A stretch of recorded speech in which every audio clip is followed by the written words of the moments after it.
Hearty winter warming dishes are exactly what I want to eat at this time of year.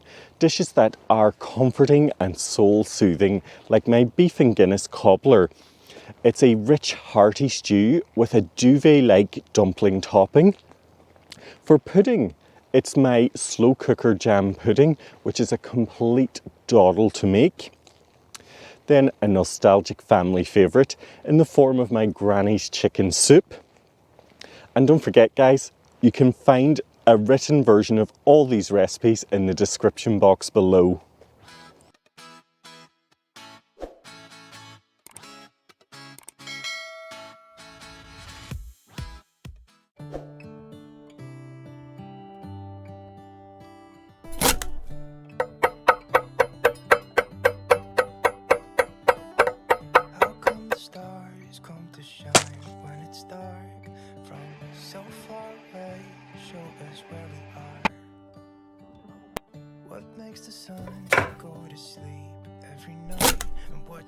I have 1 kg of beef here. You can use a stewing beef, shin of beef, whatever you want. The lower cost beef, the better. And to that I want to add 3 heaped tablespoons of plain flour.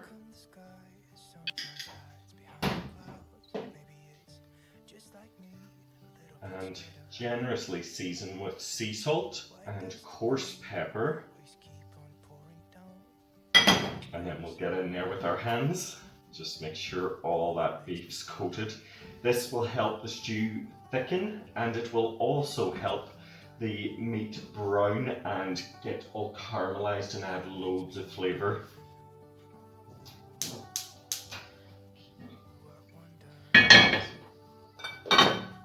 We want a little oil in a heavy based casserole.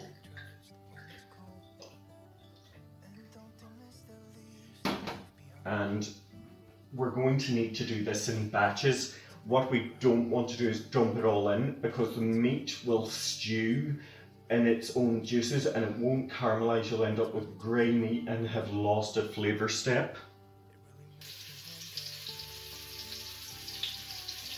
Don't play around with it too much, let it get brown, turn it over, let the other side brown, then transfer to the plate. Simple as that, and then repeat.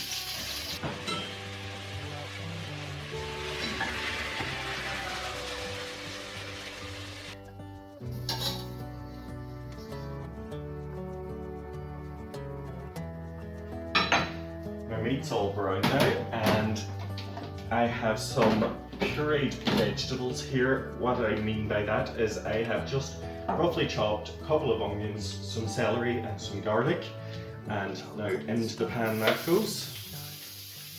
I just find this really helps it sort of naturally thicken the stew as well. I just want to cook this out over a fairly low heat, just until the onion starts to turn a little translucent.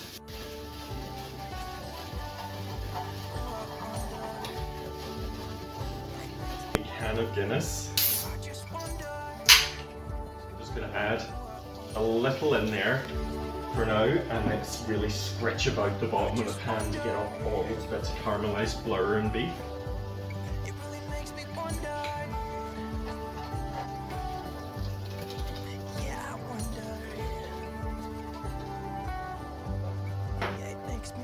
And then I want 500 mils of beef stock, which again I'm getting from a can. I want a teaspoon of thyme. Love this herb. A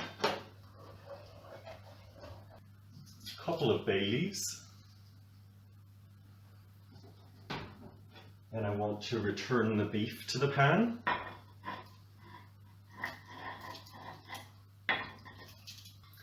And any juices that I've collected, of course. And then I have some carrots that I've cut into chunky batons. And they go.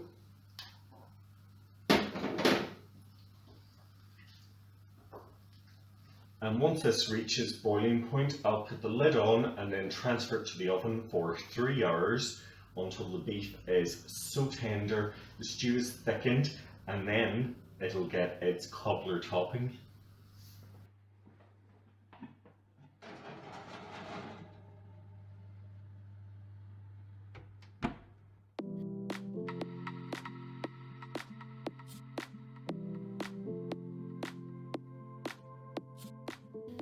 The stew's almost had its time in the oven, so it's time to get on with the dumpling cobbler topping. And for this I need 300 grams of plain flour, a teaspoon of salt, and then I want a tablespoon, and I do mean a tablespoon, of baking powder. I know we're used to using teaspoons, but if you prefer to work with teaspoons, that would be 3 teaspoons. Or 1 tablespoon, whatever you prefer. And then I have 100 grams of suet. And if you can't get suet, if you check out the description box below, I will have my method as well for dumplings with butter that don't involve suet. I want some coarse ground black pepper. Again, just like the flavours in the stew itself, I want thyme, quite a bit of it, again, a teaspoon, plus a little bit more. And then I have here 50 grams of grated smoked cheddar, and this just adds such flavour and a like subtle smokiness to the dish. Okay, give that a quick stir together just to combine everything. Make a slight well in the centre, and then we just need 3 to 4 tablespoons of water just to bring this together in a dough. We can always add more if needed. And I find this easiest to use my hands, just get my hands in there. I'm going to need a little more water.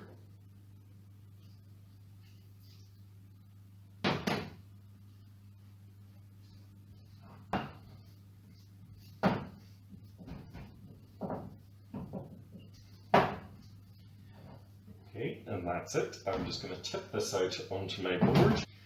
And if you find it sticky, simply just add a little flour. Okay, and I just want to sort of form it into a fat sausage, and I just want to cut it into thick discs. Normally with dumplings you would just roll them into balls, but I want this as more discs, as it's a cobbler I'm making rather than just regular dumplings. Either way it'll still taste great.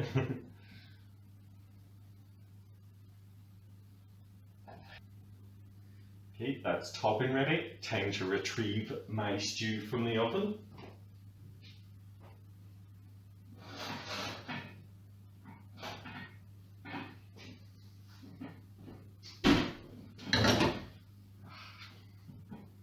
It smells amazing. Look at that, bubbling away. So what I want to do now is I want to season it generously with salt and pepper. Just give that a quick stir and just taste it now for its seasoning.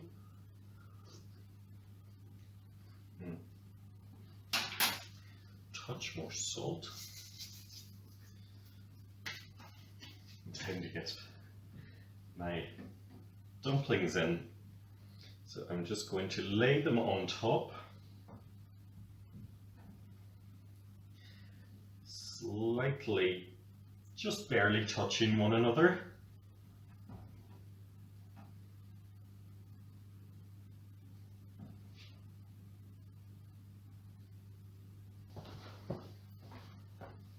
And these will swell, so don't worry if it doesn't look like it fully covers at the moment, because it will swell up in the oven. So this just needs to go back in, this time without a lid, for a further 30 minutes.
My slow cooker jam sponge is so simple to make.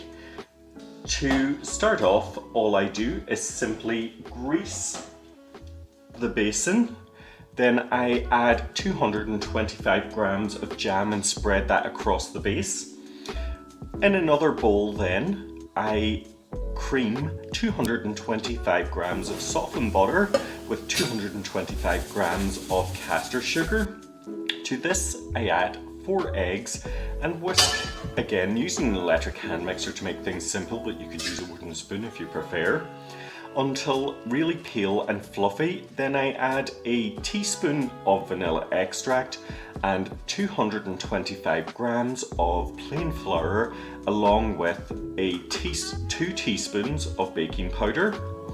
And then I fold this in and simply dollop it on top of the jam-lined basin. And I then smooth this out with a spatula or wooden spoon, whatever you've got handy, and I put it in my slow cooker for 3 hours on high, and it gives me a delicious, soft, tender sponge thanks to the steam, the hot jam underneath the mitts whilst it cooks. I then let this cool slightly before serving, and I turn it out, run a knife around the edge just to ensure it releases. Then I'm going to turn it out onto a cake stand. Now, of course, there is no reason whatsoever to turn this out. You could simply spoon it out onto a bowl.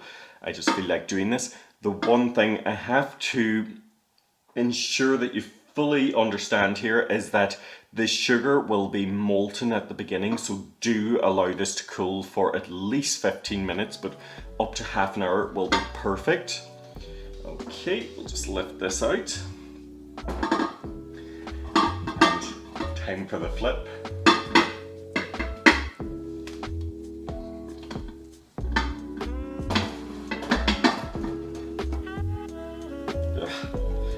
And voila!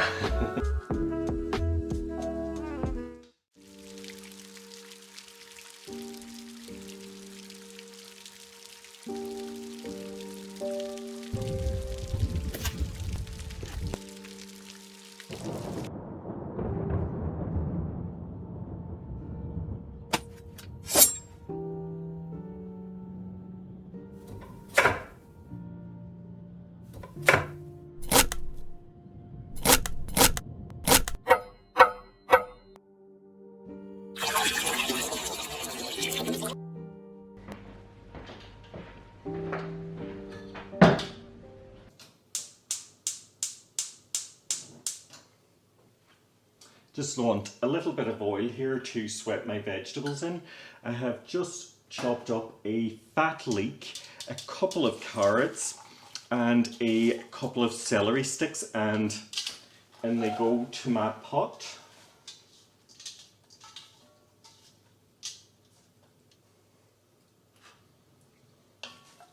This soup is so simple to make and is just, the smell of it is, throughout the house is cozy and inviting itself.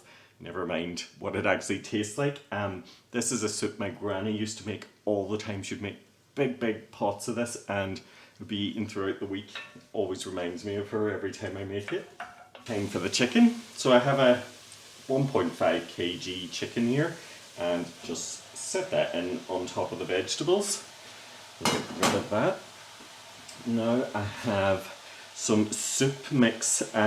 This was always in my granny's soup, and it's a dried soup mix just consisting of lentils, dried marrowfat peas and pearl barley, and that's not a Coronation Street character, just in case you're wondering. So I'll just get most of this water and just in around the chicken with that.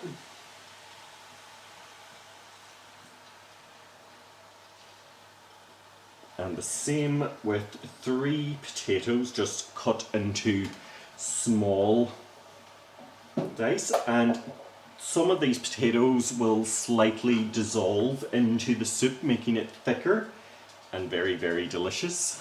And then water, simply water. There's so much flavour from the chicken that we don't need stock.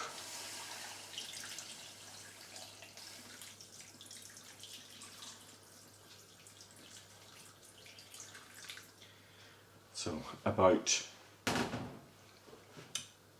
1 1¾ litres of water, 2 litres depending on the dimensions of your pan. Then just season with a little salt.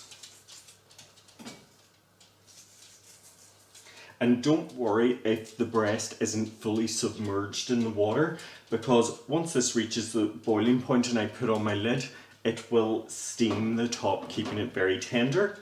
And we're just going to leave this now for about 45 minutes, just until the chicken is cooked through. And as soon as it reaches boiling point, turn it down to simmer, otherwise the chicken will overcook and may fall apart. Not that that's the end of the world, but it's just much easier to retrieve the whole carcass prior to eating.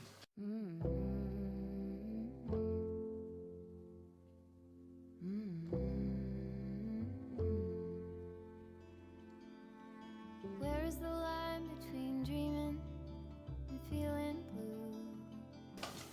First, it's not very attractive at this stage, but I want to peel away the skin. I love chicken skin, but not when it's poached. And as soon as the chicken is cool enough to work with, just simply shred that chicken and return it to the pan. Am I one of those crazy people? Give it a stir through. Stay here, or should I let go? Taste for seasoning. It's amazing. It does though need just a touch more salt. Hoping change is gonna find me. You don't have to remind me. I'm doing nothing at all. I'm ruminating on a blank wall, but I feel sad.